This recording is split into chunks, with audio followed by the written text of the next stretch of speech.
in the waiting room, so if she can hear this, she should sign in waiting room and I can bring her in. Go ahead and bring in all 5 so they can all be there. I have 4 of them in. Clicked in, and actually I can just take whoever ends up. I'm gonna add Gina McDuffie, Elaine Yu.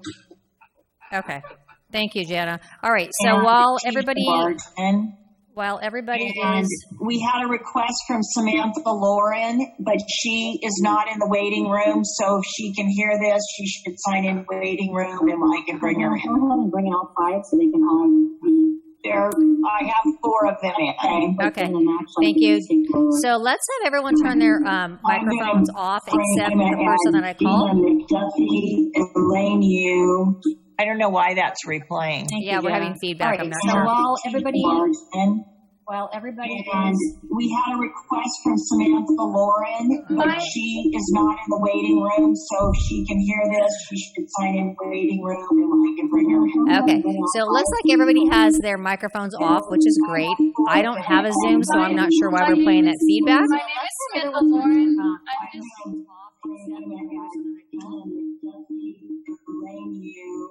I don't know why that's replaying. Yeah, we're having feedback. It's actually playing back on a loop. Jana has it. My name is Samantha Lauren. I'm using my mom. Oh, yeah, Samantha, just hang tight. If you can just be on there. I'm trying to see if this feedback loop will start. Jana, let me suggest you mute your mic and the boardroom mic, and maybe this will work. I'll take my mic off. Let me call Elisa. I can't see her name on there anymore, but yeah, there you are. Yeah, okay. If you can go ahead and Elisa Holt, go ahead and speak.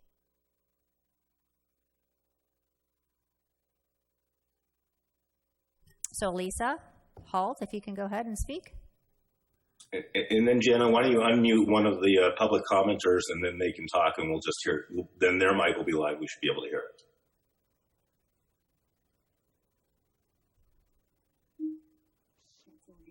Okay, there we go. Thanks, Elisa.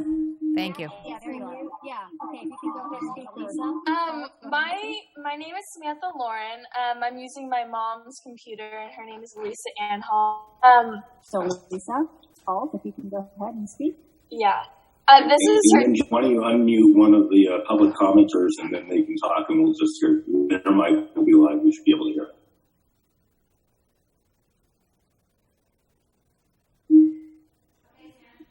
Okay, Samantha, go ahead. Thanks, Lisa. Thank you. My name is Samantha Lauren. I'm using my mom's computer. Her name is Lisa Ann Hall. So Lisa. So I think there's a live stream playing in somebody's background.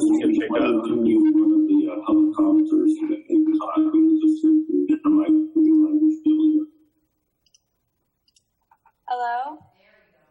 That was perfect. Okay, so everybody who's going to speak cannot have their live stream going at the same time. My name is Samantha Lauren. My mom is Lisa Ann Hall, and I'm using her computer to do my Zoom call. I'm in favor of the do no harm system because it really helps all students. The students that have already worked to achieve their A's are the students who are trying to work as hard as they possibly can to be prepared for next year. And the students with A's are already motivated and ready to learn no matter what is to happen. So this would not only help the students with A's, but also the students with lower grades who are trying to raise their grades. Students are very aware of the college system, and with this includes letters of recommendation. The teachers want to see students put as much effort into their schoolwork to get those good letters of recommendation. So maintaining their work would be something that would equate to good letters of recommendation.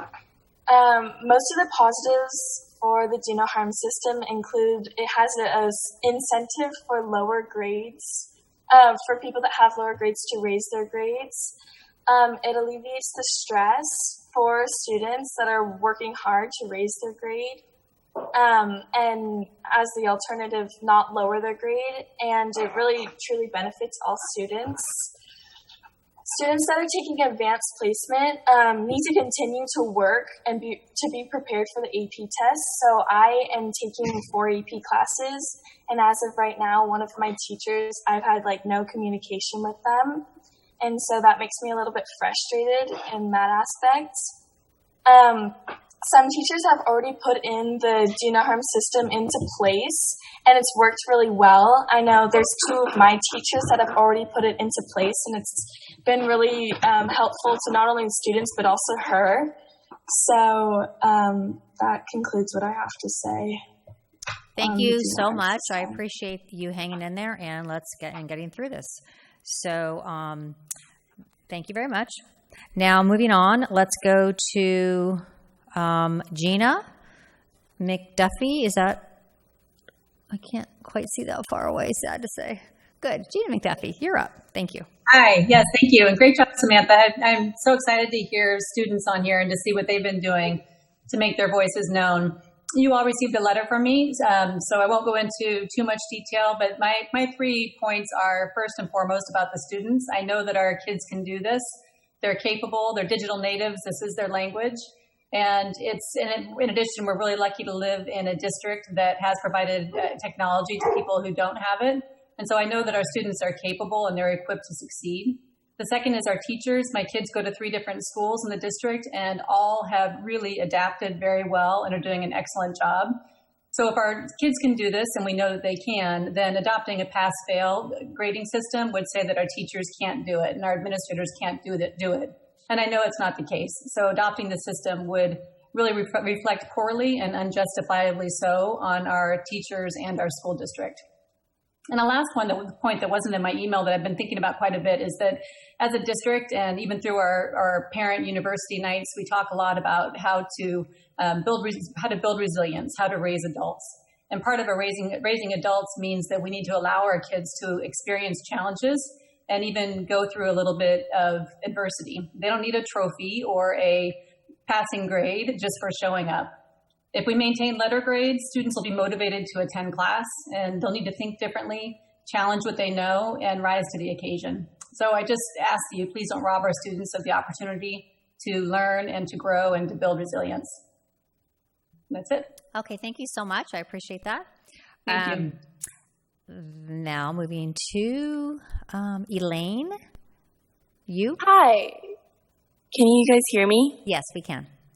Okay, so I am one of the proponents for a pass-fail system.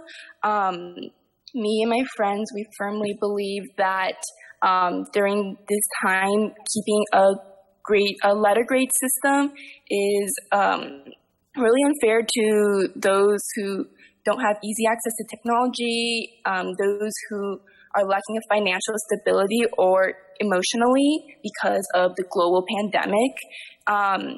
And then there were also students who were absent in weeks before the shutdown, and also students who are trying to raise their grade.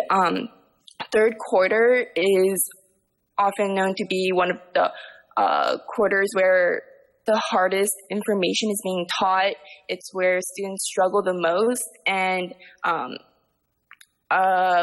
we believe systems such as the no harm system really does not benefit those students because they still need to try even harder during this global pandemic. And a no harm system will allow students who have been continuously working hard to allow them to slack off. And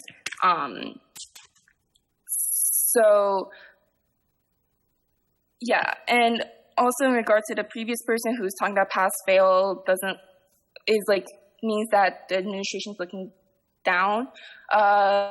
It's that online learning is so different than what we're normally used to.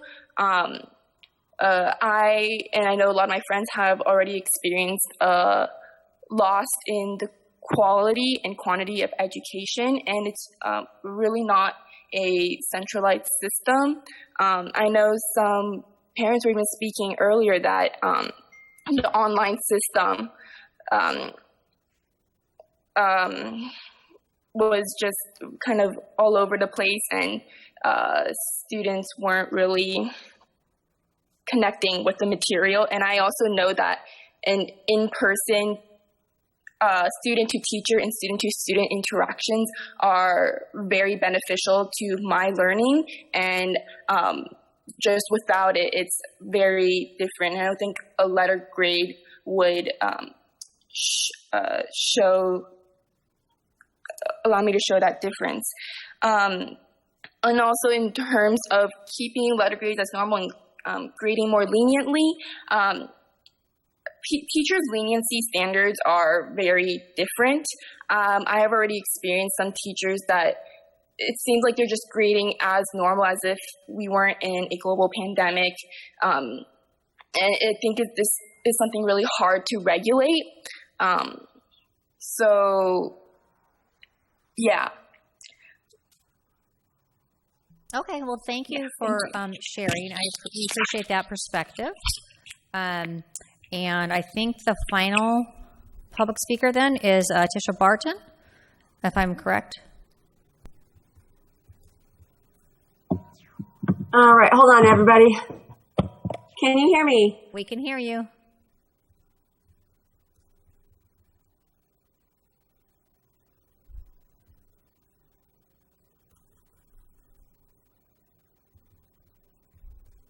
I have a really poor connection. Okay. Well, do the best you can. So I'm going to pass because it's going to get chopped up and I don't want it to get misconstrued. Well, you can always write something and then... Exactly. Yeah. Okay, thank you. Thank you.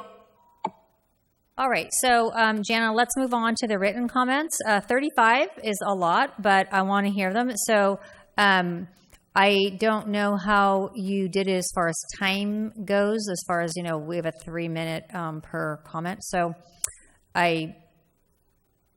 none of them seem to be over 3 minutes. They're a little paragraph each. Oh, okay. No problem. That's great. I wasn't sure how you handled that. So let's start with those. And I would suggest that when we're finished with this, since we would like to know, really what people said and who they were, maybe if you can compile a list of the public speakers that we had tonight, Jenna, and distribute that to the board, that'd be great. Okay. Thank you. Okay. The first person, the first comment is from a concerned parent. Good evening, members of the board. If our school district chooses to continue with a letter grade policy, please consider adopting a no harm policy whereby a student grade shall not drop below what they were earning prior to the school closure, and evaluation and grading of assignments will serve to improve students' grades. As we all know, school closed with more than half of the semester left. Therefore, teachers should provide ample opportunity for students to increase their grade by the end of the school year. Distance learning has its challenges. I have 2 high school students who have had similar experiences. Some teachers have not held any Zoom classes. Scheduling conflicts have occurred, causing them to miss classes with no link to view the lesson that was missed. Problems accessing assignments. Some teachers have not provided any feedback on homework assignments, nor have they updated grades in Aries. With limited feedback from teachers, how can students be expected to perform to their full potential? While I recognize that this is an unprecedented situation that teachers, students, and parents are trying to cope with, and that teachers are doing their best while juggling their own personal challenges at home, we need to make accommodations for our students during this period of disruption. In light of what other school districts are doing with regards to their grading policy, we should not be applying undue pressure on our students. Consider the following examples of what other school districts in California are doing. Palo Alto, pass, no pass. Poway, pass, no pass. Arcadia, no harm. Escondido, no harm. And that's the end of that comment. Okay, thank you. Okay. The next comment is from Michelle Bird.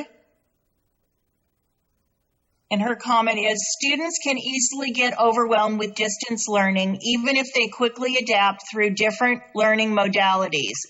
For this reason, I was already implementing grade empathy before any district mention.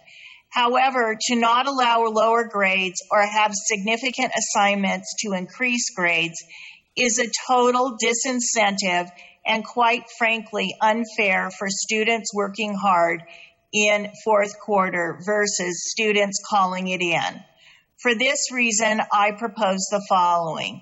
Give students an opportunity to go up or down 10%, which could increase or decrease students' third grade quarter grade letter by 1 letter, including a failing grade. If students fail, they must retake the fourth quarter only next year as an elective, unless they also failed third quarter also. 2, give teachers complete authority over grade given to student, because it is clear that we must have the latitude to use any and every means available that we choose to give assessments to students. The next comment is from Samantha Weiss. I have been a French language arts and now social studies teacher in the district for 14 years. This is my 25th year teaching. Currently, I teach 6th and 7th grade at Ridgecrest Intermediate School, and I've been elected to serve these past 2 years as a state council representative with CTA. This office means that I am an ex officio member of the PVFA Executive Board. In that role, I've had the opportunity to also serve on our ad hoc COVID-19 grading committee. Grading as is an affirmation that despite the challenges our learning community faces, teachers will continue to teach and assess their students' work. By choosing to continue grading student work, teachers proclaim their commitment to engaging students in meaningful work that prepares them for their futures. Teachers have always taught to what we refer to as the whole child, and while none of us feels entirely whole during this crisis, teachers are well aware of the myriad struggles that could potentially impact their students' abilities to access and attend to their lessons. We understand, and in the face of such challenging times, we will not give up. Rather, we will lean in and ensure that each of our students is evaluated with every consideration that he, she, or they deserve. We will do this because it is what we have always done. We thank the community for entrusting your children's education to us. The next comment is from Bertha Masuda. Academic grading is intended to assess students' performance for the entire semester. For spring 2020, students will have had less than half a semester of in-person teaching. The switch to online teaching was abrupt and left to each teacher, resulting in uneven instruction and less cross-collaboration among teachers of the same course. The normal methods of assessment, in-person testing or essays, are not available, and online assessments have been haphazard and not been previously tested. How is it possible to assess an individual student's performance when some classes have teachers who instruct and others do not? To continue with regular letter grades would be a farce. I say that even though I have a freshman and a senior in high school who work very hard, the freshman has all A's entering the quarantine and has maintained the grades, and the senior is a valedictorian. The next comment is from Cherie Nixon. My son is a sophomore at Peninsula High School. He is in honors and AP classes, and I feel strongly that he should receive letter grades for this semester. He, as well as his classmates, continue to work hard during this distance learning situation. Hours and hours a day are spent completing assignments. Reward them for their hard work and allow them the chance to add these grade points to their transcripts. Final grades should be submitted once all work has been added to their current grades through June. A pass-fail does not recognize and reward all the students who continue to work hard with hopes of attending their college of choice. A pass-fail grading system penalizes the student. A lack of motivation to complete any work will become a major problem if you announce a pass-fail. Give our kids the chance for success and allow points to continue to be added through the end of the school term.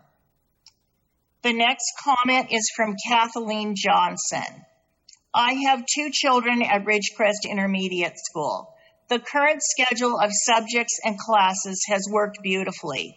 Both my sons have received appropriate levels of interaction and instruction and assignments from all 12 of their teachers, and I would hate for this to change. I've seen and heard a lot of criticism from other parents, especially for a demand for online classes running for a regular school day, 8:30 to 3. I disagree with these parents and do not want this. I want the district to stand by the 15 to 20 minute lesson, not necessarily live or video, and 15 to 20 minute activity per subject per day at the middle school level. Thank you. Kevin Masuda has a comment. I think the grade should be optional for the kids. I have both a senior, at this point his grades don't matter, and a freshman in high school. The online school instruction at best has been sporadic with varying levels of engagement by the teachers, some with no engagement or instruction at all. Moreover, home circumstances have added a significant variable into school performance. To account for these variables, the student should be able to elect whether to receive grades or receive pass, no pass. I would also not be opposed to the no harm rule for those who choose to be graded. These are unprecedented times, and we need to take into account the unstructured learning environment and family circumstances and have flexibility. Thank you. The next comment is from Heather Kramer.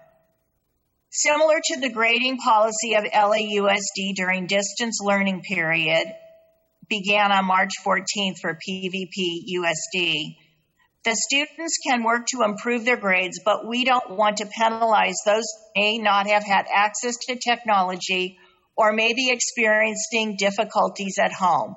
As this is an unprecedented time, the student should be able to choose to receive the grade they had at the time distance learning began, with the option to improve that grade through the distance learning period. Pass-fail is not an option, as it does not promote the student goals of the Palos Verdes community. The next comment is from Mary Matsusaki. My daughter is struggling with learning in her AP classes without the usual classroom instruction. She has been up all night trying to figure out her homework, and she has a lot of stress concerning grades. Because of the extraordinary situation due to the pandemic, changing the high school grading policy for this semester to pass or not pass them will greatly ease the stress our children are suffering right now. The next comment is from Michelle Finkel. First, I greatly appreciate the work that some of our excellent school administrators and teachers have been doing under dire circumstances. I was troubled, however, to read in one recent school newsletter that for our current circumstances, the ideal amount of educational content should be 1/2 to 1/3 of the amount it was while in traditional school. It seems that we should not be lowering the bar for our PVPUSD students now. Along those lines, while I'm very impressed with some teachers' tremendous dedication, I worry about those who are not attending virtual classes at all. Our student again, teacher is a no-show. For those who use designated class time as office hours with any curriculum, simply asking if there are questions about homework before dismissing class 5 to 10 minutes later. During this difficult time, what is the district's oversight mechanism to ensure quality, to hold all educators to the same high standard that some are achieving, and to assess the amount of time teachers spend in virtual classes? The next comment is for Lisa Doran. If you do letter or no harm grading plan, you will be facing multiple grade challenges. I teach all seniors, and I have more than 25% of them who have stopped all work and do nothing. With repeated intervention, phone calls, emails, and contact from counselors, still do nothing. On the chat for teams, one of them stated that we have to give them A's, so they are not going to do anything. This ensures that all teachers have to continue working and tracking students down who have no intention of doing the work they are responsible for. Then, as stated, the district will not support us if we issue the true grade. In the interest of cutting losses and moving to the challenges of all, I vote for pass, no pass. Cut these seniors loose, let them all graduate and move on. There is no point in trying to enforce grade and responsibility and hold them accountable for teachers if the district has already stated it will not support grade challenges. Just think about seniors and let them graduate without extra stress and work for everyone involved. Grace Ma has the next comment. Please do not impose pass, no pass grading on all PVPUSD students. Make it an option. Students who work really hard should still receive letter grades no worse than before the schools were closed. Thank you. The next comment is from Dawn Murdoch. I am concerned about the remote instruction, the inconsistency in instruction across teachers, and the lack of communication to parents regarding district guidelines for teachers. COVID-19 arose quickly and required new MOUs, but we are in week 5 of remote instruction and should be further along, particularly compared to neighboring school districts. Using my children as an example, only one of their 4 core subject teachers provides any live or recorded instruction. This teacher holds Zoom sessions 3 times a week where he explains new math topics. The other 3 teachers provide no instruction, though they are available for off hours or via mail to answer student questions. Students are clicking online sources such as StudySync and OneNote and completing assignments as they read and self-teach grammar, science, and social studies.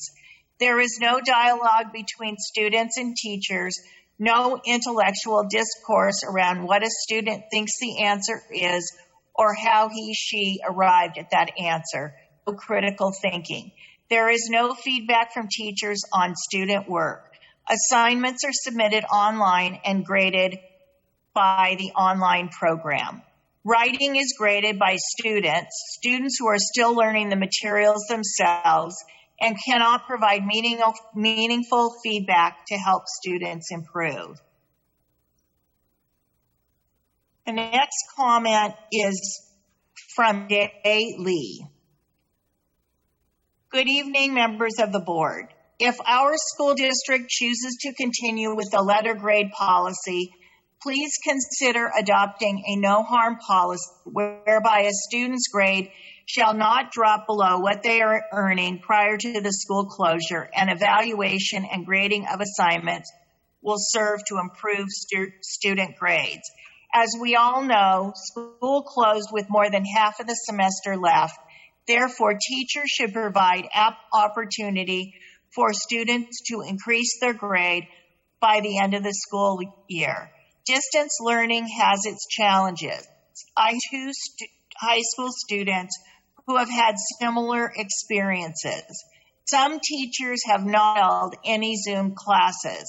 Scheduling conflicts have occurred, causing them to miss class with link to view the lesson that was missed. Problems accessing assignments. Some teachers have not provided any feedback on homework assignments, nor have they updated grades in Aries. With no feedback from teachers, how can students be expected to perform to their full potential? While I recognize that this is an unprecedented situation that teachers, students, and parents are trying to cope with, and that teachers are doing their best while juggling their own personal challenges at home, we need to make accommodation for our students. The next comment is from Marcia Luce. And this comment was left on the phone, so if we've given the wrong name, we apologize for that. This was a telephone message. In regards to high school kids need the options for grades instead of pass-fail. For instance, my daughter is a Peninsula High School student. She is a senior. She has worked extremely hard. She got into a good school, Cal Poly SLO, and she was straight A's last semester. She worked her butt off at this semester. She also is straight A's at this point, and it would be a real shame if she did not get to have a letter grade and it turned into pass-fail. I do not think it is fair to students who have worked really hard in the school district. Maybe for elementary that is one thing. This is ridiculous, and I really hope you pass the resolution, keep letter grades for at least high school students and maybe even middle school. Thank you. The next message is from Linda Kurt. Dear members of the school board and district administration, I am writing to request that for this semester, the high schools have a letter grading policy with teeth.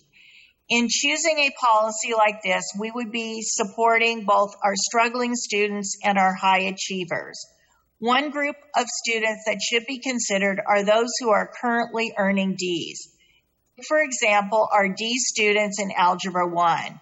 If this were normal school for these students, they would be considered passing and could continue on to Geometry MCR next year. Yet, if we change to pass, no pass for second semester and use the UC standards, these students will now fail second semester and need to repeat Algebra 1 in summer school or next year. There are a number of these students, and a large majority of them are our IEP 504 students. We should make sure that with any new grading policy that these students will still pass. Thus, a policy that allows the continuation of letter grades seems disadvantageous. Other students that we should consider are our high achievers.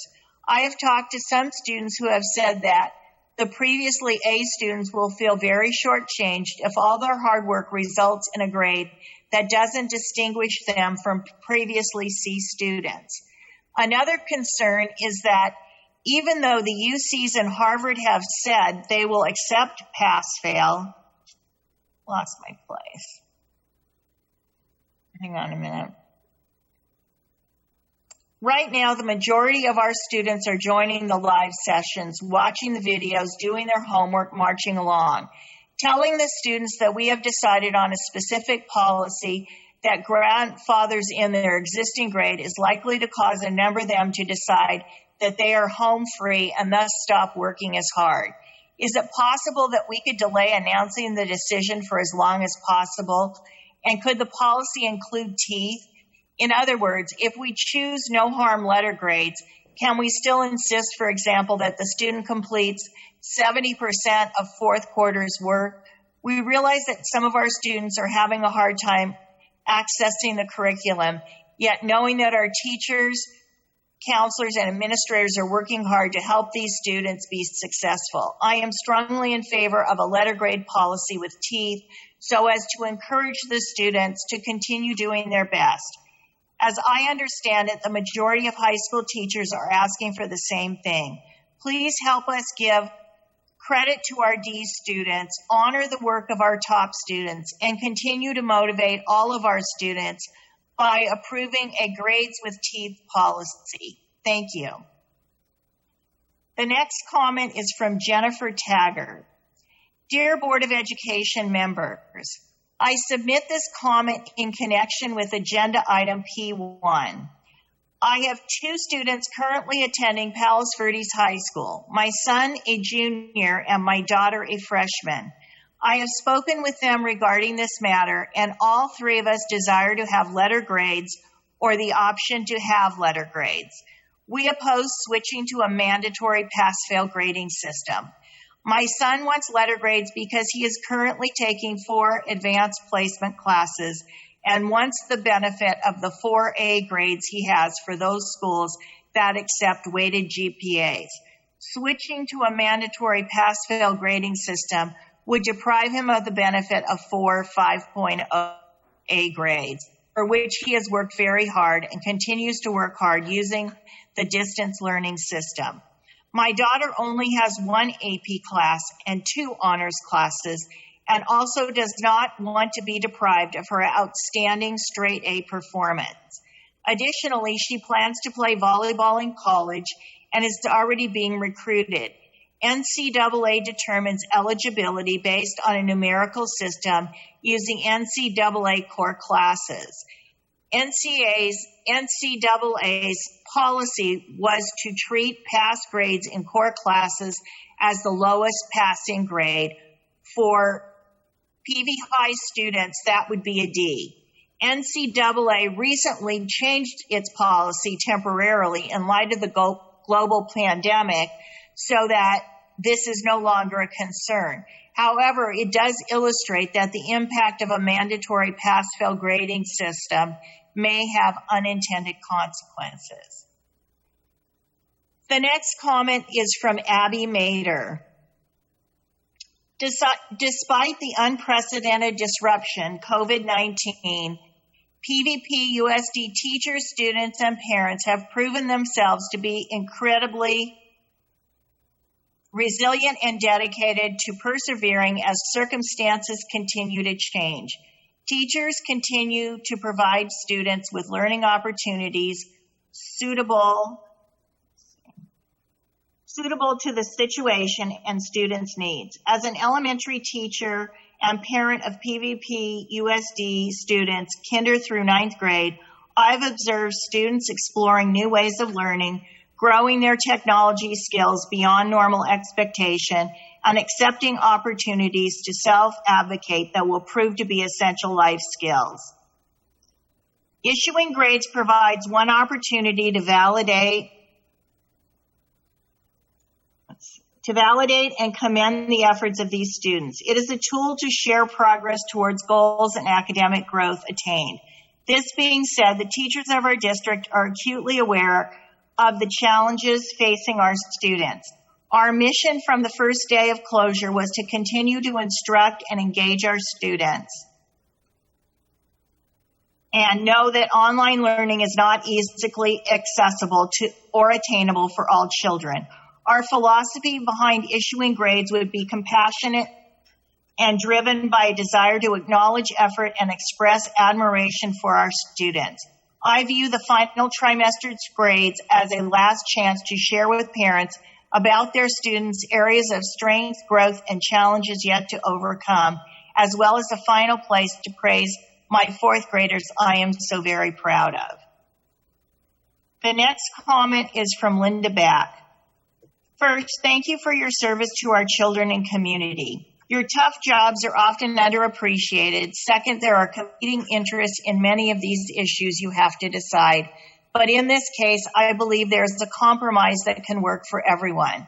I urge you to keep the grade system for the district, and only if established as needed for a minority of the students, they can have the option of taking a class pass-fail.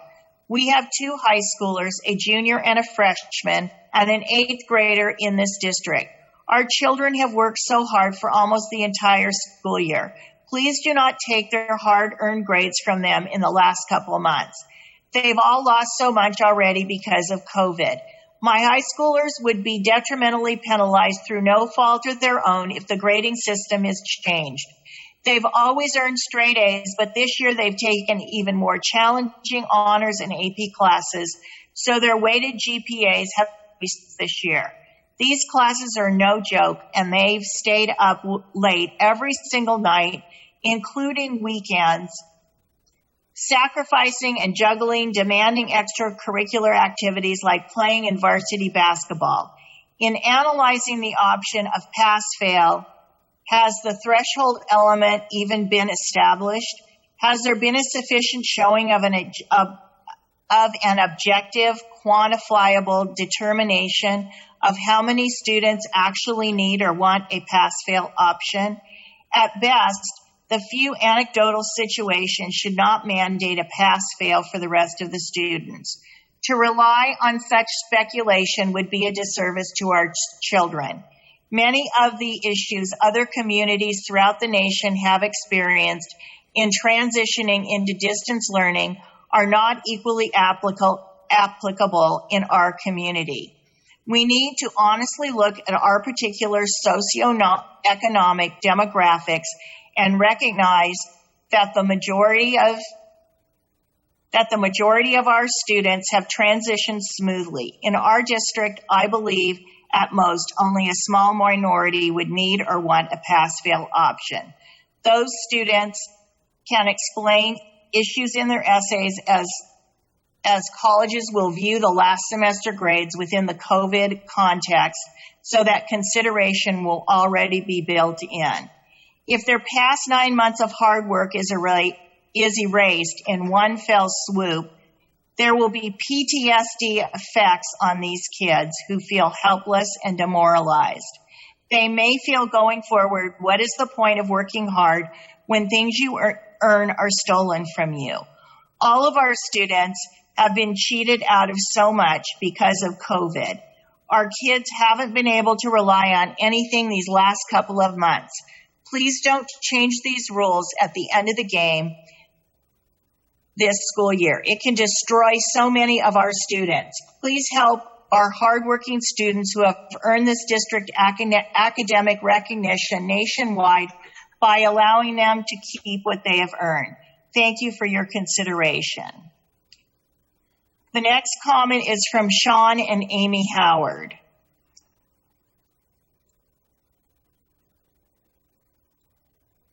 Please comment on how the decision by PVPUSD and the teachers to not institute online instruction in a mandatory, consistent, and uniform manner impacts the abilities for teachers to assign grades that are not ultimately considered arbitrary.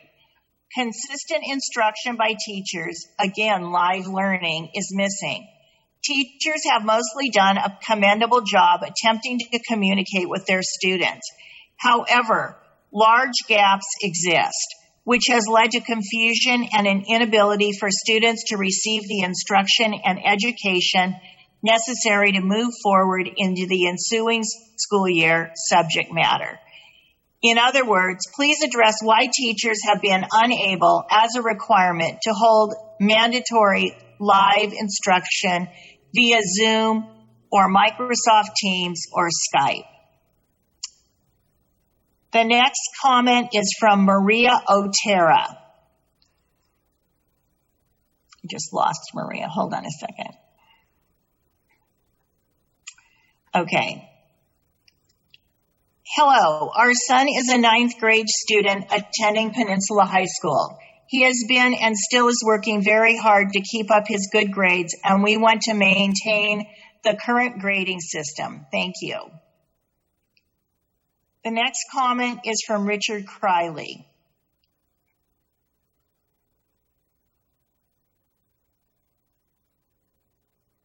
I am aware that grading policies are meant to provide fairness for those negatively affected by the online period of school, such as difficulties with access to technology.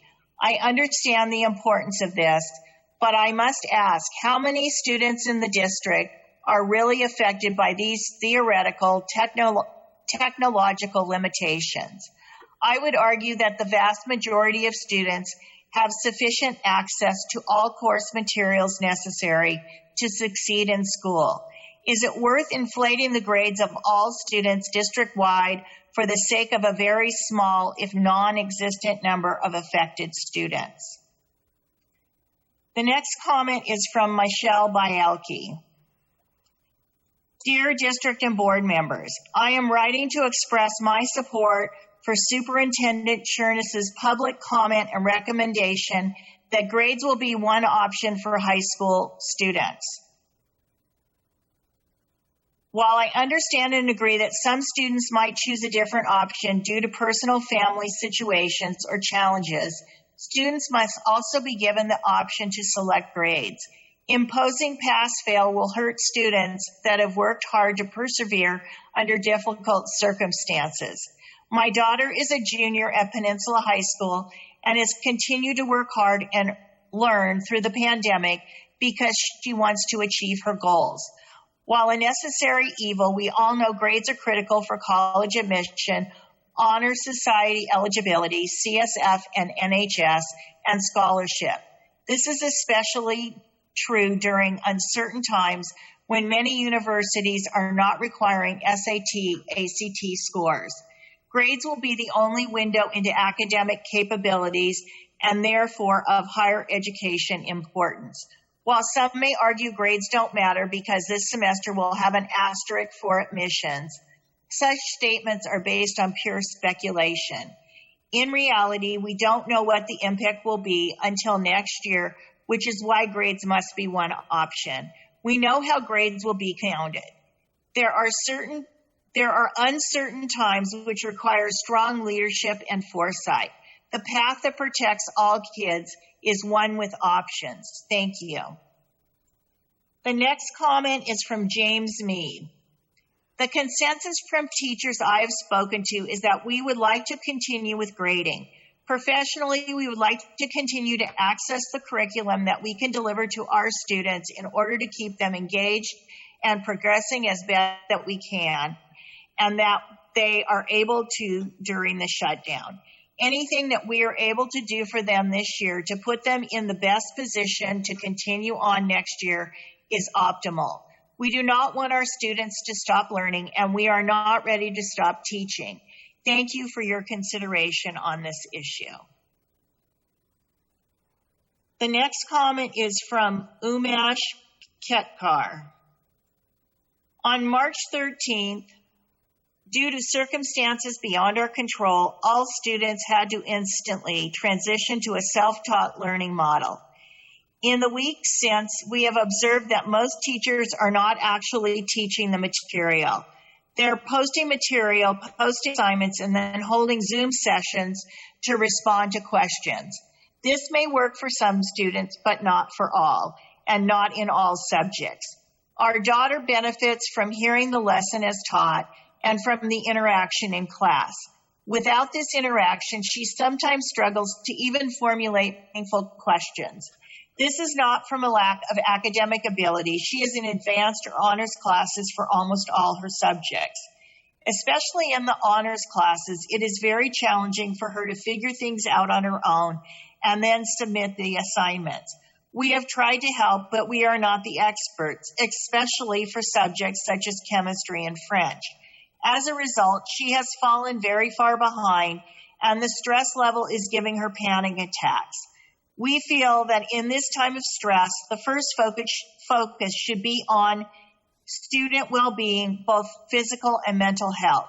While the world is in turmoil, it seems to us that it makes sense to back off on academic rigor. At worst, students will lose some fraction of the work they would have done in the last fourth of the year.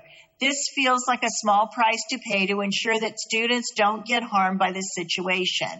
We also feel it's unfair to grade students when they have not been taught the material in any systematic way by trained educators who are experts in their field. If the district sticks with a full traditional grading system, there is a risk of unfairly tarnishing student transcript for circumstances completely out of their control. We request that the district transition to one of the following Hold on a sec.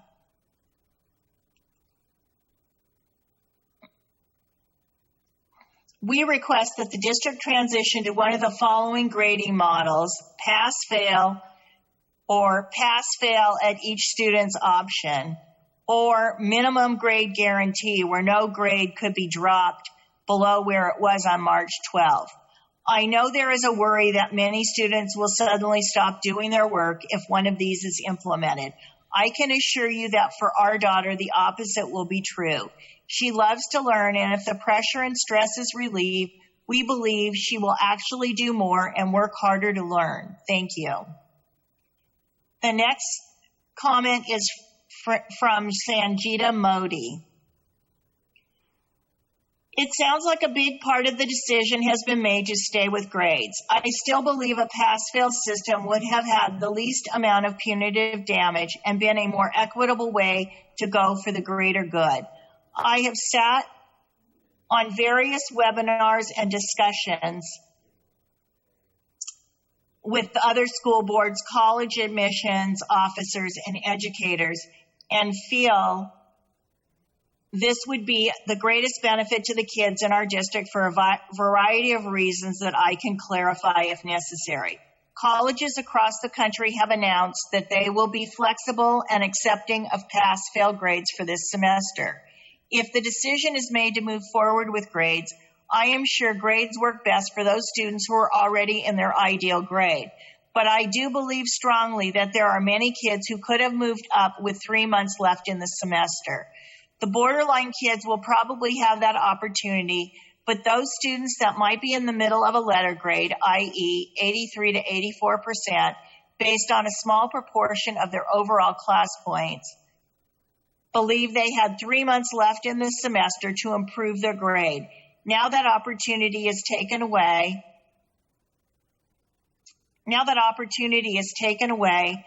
Because it is hard to mimic the variety of grades for students virtually. Hang on a minute. Now that opportunity is taken away because it is hard to mimic the variety of opportunity for grades virtually. Furthermore, I don't believe increasing the number of exams adequately addresses the aforementioned concern, given that cheating and academic honesty will inevitably compromise the integrity of such online assignments. I think we need to look out of the box for solutions. For example, I need to turn the page here. Hold on a minute. For example, through measuring engagement, effort, and other avenues that more effectively complement the online learning environment. I do understand that there is no ideal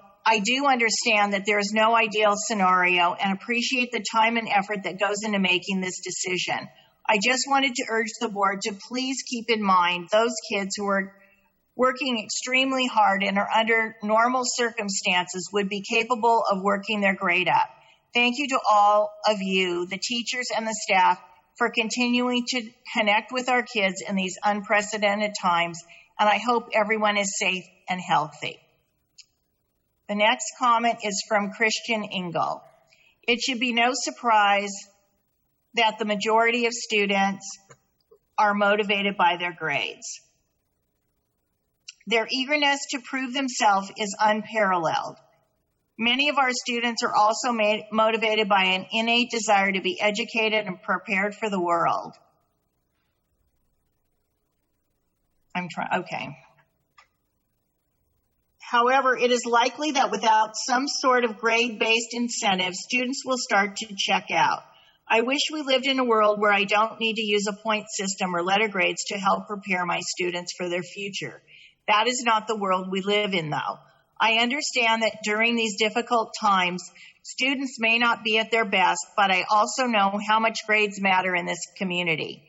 I support a modified no-harm grading system that allows students to improve their grades without fear of the school closure affecting them too drastically. I also feel that a system that allows for scores to drop, but by no more than one letter grade, will provide the necessary incentive for students to continue to engage with curriculum and their teachers. At the purest level, grades are a way to communicate how students are doing and where they need to improve and where possibly the teachers need to make adjustments to better reach their students. By removing that tool, we will run the risk of weakening a system of education that is already being taxed by this crisis. Thank you for your time. The next comment is from Derek Ishikawa.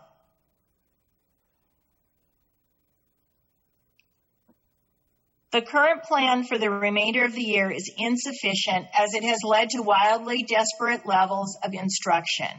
Students are overall receiving very little direct instruction, especially compared to neighboring school districts and high-performing school districts throughout LA County.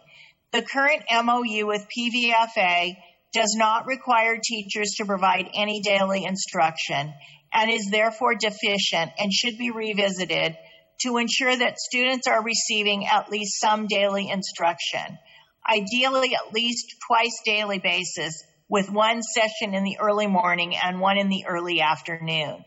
In the elementary school context, to the extent that this was done on a district-wide basis, such a schedule would not only assist teachers with elementary-aged children of their own, but also assist students by reestablishing some semblance of professional enrichment, regularity, and accountability.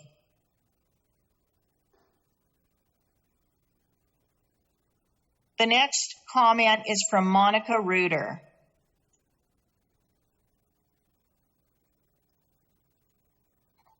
Please support our students by continuing our current grading policy, i.e. letter grades.